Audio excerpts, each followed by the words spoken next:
Of course, for more on Trump's campaign message, let's bring in Christian Ferry, former campaign manager for Lindsey Graham. Christian, thank you so much for joining us. Thanks so much for having me. Good to be here. I don't know if you had as much of an exciting Friday night as I did. I actually watched Donald Trump's press conference. What was your response? You know, what was your reaction when you saw him up there? Genuine? Well, I think he was probably being genuine. I think he wants to put the controversy and trouble he's created for himself behind. And look, there's this old cliche, right? When you're in a hole, stop digging. And the Trump campaign and Donald Trump have dug himself into a hole since the convention. And I think last night may have been the first step in at least stopping digging further. Now he's got to get himself out of that and back into the game.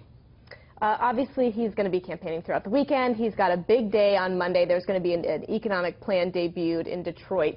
But this along the same time where we're seeing that he has a list of new economic advisors, all of them very high earners, some names, some big bank names, some just very wealthy men. We don't see any women on that list. So who's influencing him, especially ahead of that big speech planned for Monday? Well, I think what you've seen from Donald Trump throughout the campaign is he is his own closest advisor. He doesn't seem to be one who is taking a lot of advice. I cannot imagine that his campaign came up with a plan for the last couple of weeks that has been executed the way that it has. And so, you know, you look at this list of advisors, and it very much matches with different kind of people that he says he wants to bring into government and politics.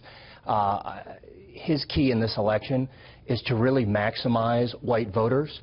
That has been his strategy all along. If he's going to have a chance to win, he needs to do better with that group of voters. As well as a number of other groups too. But that's the key. That's his key demographic, and that's where he is right now, not matching where Mitt Romney was, who didn't win the election. He's not matching where John McCain was.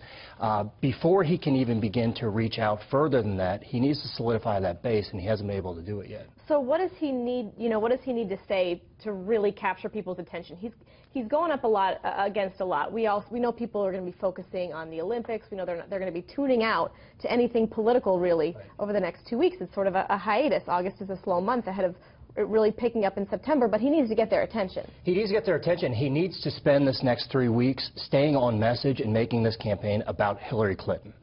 If the campaign is about Donald Trump, I think he has a very hard time winning. And the Clinton campaign and their convention and Trump's missteps have done a really good job of making the last 2 weeks all about Donald Trump. And you see what that's done to his poll numbers.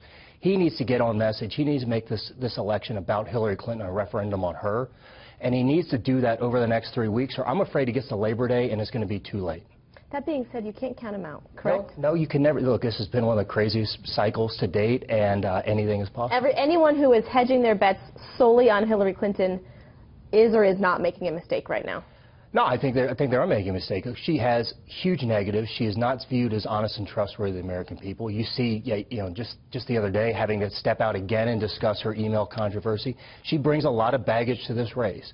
But if the focus is on her, Donald Trump has a much better chance of success than the focus is on him, because he has some of the same problems. Okay, in 30 seconds or less, what do you want to hear on Monday? You know, I think I want to hear real proposals, a concrete plan, not just, I'm going to make everything better because of my sheer force of personality. We need to see specifics. We need to see what it is he's going to do. The economy really is a key issue for him, and it's one that he needs to really make a good case for on Monday.